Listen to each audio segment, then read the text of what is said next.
ଯେଉଁ ଆଶାୟୀ ପ୍ରାର୍ଥୀମାନେ ଏଥରର ଓଟିଟି ଆପ୍ଲାଏ କରୁଛନ୍ତି ଏବଂ ସେମାନେ ଅପେକ୍ଷା କରିଛନ୍ତି କେବେ ଆମର ଆଡମିଟ୍ କାର୍ଡ଼ ଆସିବ, ତାହେଲେ ସେମାନଙ୍କ ପାଇଁ ବହୁତ ବଡ଼ ଇମ୍ପୋର୍ଟାଣ୍ଟ ଭିଡ଼ିଓଟିଏ। କେବେ ଆଡମିଟ୍ କାର୍ଡ଼ ଆସିବ ସେ ବିଷୟରେ ମୁଁ ନିହାତି ତୁମମାନଙ୍କୁ ଅପଡ଼େଟ୍ ଦେବି। କିନ୍ତୁ ତା ପୂର୍ବରୁ ସମସ୍ତଙ୍କୁ ଅନୁରୋଧ, ଯଦି ଚ୍ୟାନେଲକୁ ପ୍ରଥମ ଥର ଆସିଥାନ୍ତି ତେବେ ଚ୍ୟାନେଲଟିକୁ ନିହାତି ସବସ୍କ୍ରାଇବ୍ କରିକି ପାଖରେ ଥିବା ବେଲ୍ ଆଇକନ୍ଟିକୁ ପ୍ରେସ୍ କରିଦିଅନ୍ତୁ।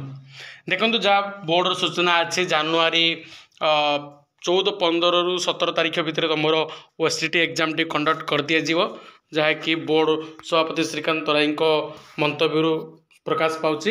କିନ୍ତୁ ଆଡମିଟ୍ କାର୍ଡ଼ ତୁମର ନିହାତି ଭାବରେ ଜାନୁଆରୀ ଫାର୍ଷ୍ଟ ୱିକ୍ କିମ୍ବା ଡିସେମ୍ବର ଲାଷ୍ଟ ୱିକ୍ରେ ତୁମକୁ ମିଳିଯିବ ଆଡମିଟ୍ କାର୍ଡ଼। ଏବଂ ଡାଉନଲୋଡ଼ କରିବ କିପରି ତାହା ତୁମେ ଜାଣିଥିବ ଯେ BSc Odisha board of secondary education, ଯେଉଁଥିରେ କି ମୁଁ ଆସିଛି ଅଫିସିଆଲ୍ ୱେବସାଇଟ୍କୁ ଆସିଲା ପରେ ଗୋଟେ ତୁମର ଲାଟେଷ୍ଟ ଅପଡ଼େଟ୍ ମିଳିଯିବ। ଲାଟେଷ୍ଟ ଅପଡ଼େଟ୍ରେ ତୁମର ଆଡମିଟ୍ କାର୍ଡ଼ ଶୋ କରିଦେବ, ସେଠି କ୍ଲିକ୍ କରିକି ତୁମର ଆପ୍ଲିକେସନ୍ ଫର୍ମ ଏବଂ ଡେଟ୍ ଅଫ୍ ବାର୍ଥ ଦେଇକି ତୁମେ ନିଜର ଆଡମିଟ୍ କାର୍ଡ଼ ଡାଉନଲୋଡ଼ କରିପାରିବ। ତେଣୁ ଯେଉଁମାନେ ଓଟିଟି ଆପ୍ଲାଏ କରୁଛନ୍ତି ସେମାନଙ୍କ ପାଇଁ ବଡ଼ ସୂଚନା ହେଉଛି ଯେ ସେମାନଙ୍କର ଜାନୁଆରୀ 3rd ୱିକ୍, ମୁଁ ଏକ୍ଜାକ୍ଟ ଡେଟ୍ ଯଦି କହିବା 17 ତାରିଖ, ତାହେଲେ ନଚେତ୍ ଜାନୁଆରୀ 3rd ୱିକ୍ରେ ସେମାନଙ୍କର କ'ଣ ହେବ, ଓଟିଟି ଏକ୍ଜାମ୍ ସେମାନଙ୍କର କଣ୍ଡକ୍ଟ କରିଦିଆଯିବ।